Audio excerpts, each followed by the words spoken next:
السلام علیکم سر۔ وعلیکم مسلمانوں کی غلبے کی ایک تاریخ ہے، یہ مغلوب کیسے ہو گئے؟ بڑا گہرا سوال ہے۔ رشد و ہدایت کے نور سے منور کرنے والے، عرب کی جاہلیت سے نکل کر نور و ہدایت کے دائی بن کر دنیا پر حکمرانی کرنے والے، کیسو کسرا کو فتح کرنے والے، اسپین میں اپنی حکمرانی کا سکہ جمانے والے، 3 بر اعظموں پہ حکمرانی کرنے والے آج کیسے مغلوب ہو گئے؟ تاریخ کے اوراق میں یہ گہرا سوال ہے۔ آج مسلمانوں کی حالت جو فلسطین میں، غزہ میں اور حالیہ جنگ میں ایران میں نظر آ رہی ہے، جو نسل کشی فلسطین میں ہوئی ہے، جو تباہی ایران کی حالیہ جنگ میں امریکہ اور اسرائیل سے ہو گئی ہے، اور اس کے مغلوب ہونے کا سارے ذمہ دار عالم اسلام کے مفتیان ہیں، علماء ہیں، مشائخ ہیں، گدی نشین ہیں، جو طاغوتی قوتوں کے اعلی کار بنے اور بادشاہوں کے درباروں کی زینت بنے، اور بادشاہوں کو خوش کرنے کے لیے امت کو فرقوں میں تقسیم کیا، بادشاہوں کو خوش کرنے کے لیے سائنس و ٹیکنالوجی، علم و حکمت، دانش و بصیرت کو چھوڑ کر دعاؤں، وظیفوں، چلوں، جنات، موکلوں، تعویذ، گنڈوں کی تم پرستی میں لگا دیا، اور ان کو علم و حکمت سے دور کر دیا گیا، سائنس و ٹیکنالوجی سے دور کر دیا گیا، اور اس طرح قبل اسلام جو جہالت تھی، اسی جہالت نے دوبارہ ان کو آ لیا۔ دعاؤں میں کیا ہے؟ اللہم حالکنا الحنود یہود، اللہم حالکنا الامریکین برطانوین، اے اللہ دشمن کی توپوں کو کیڑے پڑ جائیں، ان کی بندوقوں میں کیڑے پڑ جائیں۔ کیا اس سے فلسطین آزاد ہو گیا؟ کیا اس سے کشمیر آزاد ہو گیا؟ اور زیادہ برے حالات ہوئے ہیں، اور اس وقت جو جدید ترین اسلحہ استعمال کیا گیا ہے، 50,000 فلسطینی بچے اس بارود کی نظر ہوئے ہیں، اور ہوا میں تحلیل ہو گئے ہیں، نہ ان کی ہڈی نہ ان کا گوشت زمین پہ آیا، وہ ہوا میں راکھ بن کے تحلیل ہو گئے۔ وظائف دعاؤں اور چلوں اور تعویذ گنڈوں اور جنات اور موکل پر لگانے والے یہ مفتیان، یہ علماء، یہ مشائخ، یہ گدی نشین بھول گئے قرآن نے ان کو کیا کہا تھا، قرآن نے کیا سکھایا۔ قرآن کی آیت ہے سورہ انفال کی، اس میں ہے وَأَعِدُّوا لَهُم مَّا اسْتَطَعْتُم مِّن قُوَّةٍ مِّن رِّبَاطٍ، اس کا ترجمہ ہے کہ اپنی قوت کو جمع کرو، تیار رکھو اپنے گھوڑے، اپنے جنگی ساز و سامان، تاکہ دشمن پر روب پڑا جائے۔ کیا اس پہ کام ہوا؟ نہ ہی علماء نے سنت سے سبق حاصل کیا کہ 313 افراد پر مشتمل 1000 کے لشکر کو شکست کیسے ہوئی۔ جنگی ساز و سامان جو اس وقت تیر، کمان، گھوڑے، زیرہ، تلواریں، انسانی جانوں کی شہادت، اس سے جنگ بدر کی فتح ہوتی ہے۔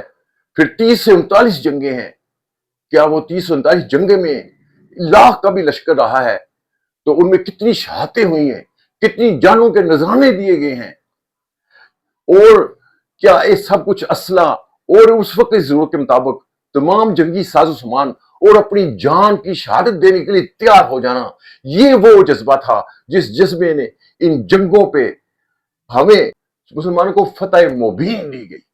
کیا یہ صرف دعاؤں کا نتیجہ تھا، وظیفوں کا نتیجہ تھا، یہ چیلوں کا نتیجہ تھا، جنات کا نتیجہ تھا، تعویذ کا نتیجہ تھا، گنڈوں کا نتیجہ تھا؟ نہیں سبق سیکھا۔ 30 سے 39 جنگیں رسول اللہ نے کیسے لڑی؟ پھر اتنا رعب طاری ہوا کہ فتح مکہ بغیر مزاحمت کے فتح ہو گیا۔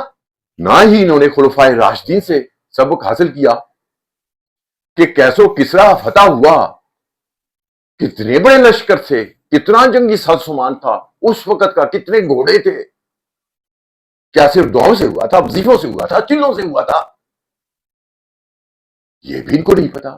قرآن کہتا ہے اپنی طاقت کو جمع کرو، ہر وقت بڑا جنگی ساز و سامان تیار رکھو، تاکہ کافر پر، تاکہ دشمن پر تمہارا رعب جاری رہے۔ انہوں نے اس رعب کو جاری کرنے کے لیے کیا کیا ہے؟ حضرت ابوبکر صدیق رضی اللہ تعالیٰ عنہ کے دور میں زکوٰۃ کا انکار ہوا تو ان کے پاس طاقت تھی، کس چیز کی تھی؟ حکمرانی کی طاقت تھی۔ اس طاقت سے جہاد کا اعلان کر دیا منکرین زکوٰۃ کے، تو پھر وَأَقِیمُوا الصَّلَاةَ وَآتُوا الزَّکَاةَ،